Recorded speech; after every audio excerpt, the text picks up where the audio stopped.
দুই কন্যা সন্তানের মা আমি এখন। আমি মনে করি 5 বছরের ব্যবধানে ঈশ্বরের তরফ থেকে সবচেয়ে বড় আশীর্বাদ আমার ওপর। কখনো আফসোস হয়নি একটা ছেলে সন্তান হলে ভালো হতো আমার।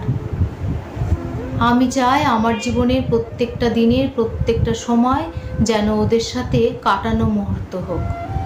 সব সময় মনে হয় ওরা বড় হয়ে নিজের পায়ে দাঁড়াক, অর্থাৎ ওরা স্বনির্ভর হোক, আমার মতো গৃহবধূ হয়ে না থাকুক।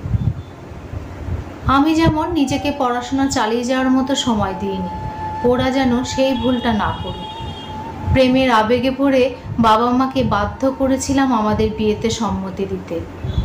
এখন মা হয়ে বুঝতে পারছি, একমাত্র মেয়ে আমি, ওনারাও তো নিরুপায় ছিলেন।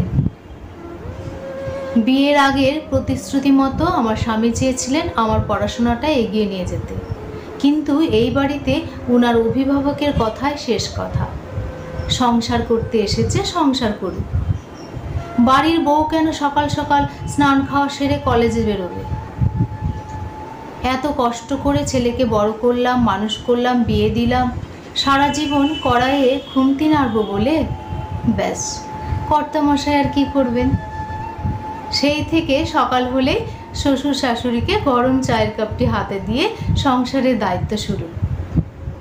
মাঝে মধ্যেই আমার বড় মেয়েটা একটু ভয় পাইয়ে দেয় যখন ওড়নাটাকে শাড়ির মতো করে পরে বউ সাজতে চায়। বউ সাজা মানেই তো সে আমার মতো আবার নতুন কোথাও, নতুন বাড়িতে, নিজের আলাদা ঠিকানা।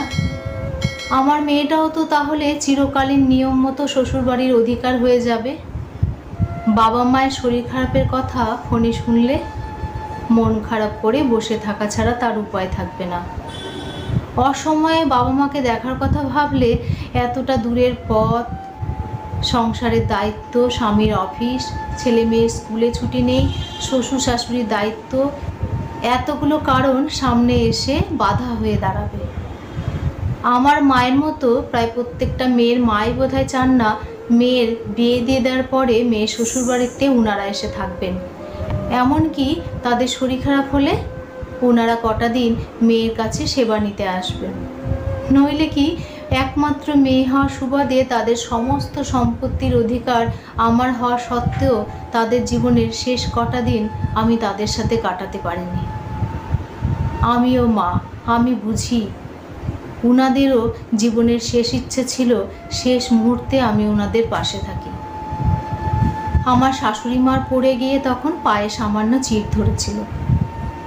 ওনাকে ধরে ধরে বাথরুমে নিয়ে যাওয়া, স্নান করতে নিয়ে যাওয়া সবটাই তখন আমার দায়িত্ব ছিল। হিসেবের বাইরে বেরিয়ে যাওয়ারও তো কোনো উপায় ছিল না তখন আমার। আমি না থাকাকালীন যদি নিজের কাজ করতে গিয়ে আরও বড় কোনো বিপদ করে বসতে, তখন তার দায়টাও তো আমার ওপরেই পড়তো। বিয়ের পরে আমার বাবা মা একটা কথা খুব ভালো করে আমাকে বুঝিয়ে দিয়েছিলেন, শ্বশুর শাশুড়িকে নিজের বাবা মার মতো যত্ন করবে। কখনো যেন শুনতে না হয় তোমার বাবা মা কি শিক্ষা দিয়ে তোমাকে বড় করেছেন, আমাদের মান সম্মান এখন তোমার হাতে। এসব কথা ভাবতে ভাবতে এখন চোখে জল চলে এলেও কিচ্ছু করার নেই। এই কষ্টের কথা কারো সামনে ভাষায় প্রকাশ করলেও এর অনুভূতিটা কাউকে আমি বোঝাতে পারবো না। এই দুঃখ আমার চিরকাল থেকে যাবে। আমার মনে কত কথা জমা ছিল যেটা শুধুমাত্র নিজের বাবা মাকে বলা যায়, আমি বলতে পারিনি, আর বলা হয়ে উঠল না। ছেলের বাবা মাকে দেখার জন্য ছেলের বউ আছে, কিন্তু মেয়ের মা বাবাকে দেখার জন্য?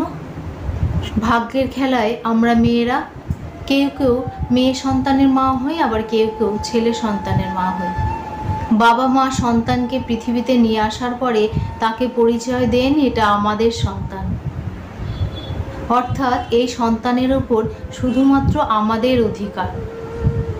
সেই সন্তান যদি কন্যা সন্তান হয় তাহলে তাকে ছেলে সন্তানের মতো একইভাবে আদর যত্ন করে সুশিক্ষা দিয়ে বড় করে তাকে বিয়ে দিয়ে দেওয়ার পরে তাকে আমার সন্তান তো বলা যায়, কিন্তু তার ওপর অধিকার পুরোপুরি খাটানো যায় না। চাইলেই তাকে দেখতে পাওয়া যায় না। কোথাও যেন একটা লাইন টানা থাকে, ওটা মেয়ের বাড়ি, যখন ইচ্ছে তখন যাওয়া যায় না। এক বাবা মা তার কন্যা সন্তানকে দিচ্ছেন, আর এক বাবা মা তাকে ছেলের বউ হিসেবে পাচ্ছেন।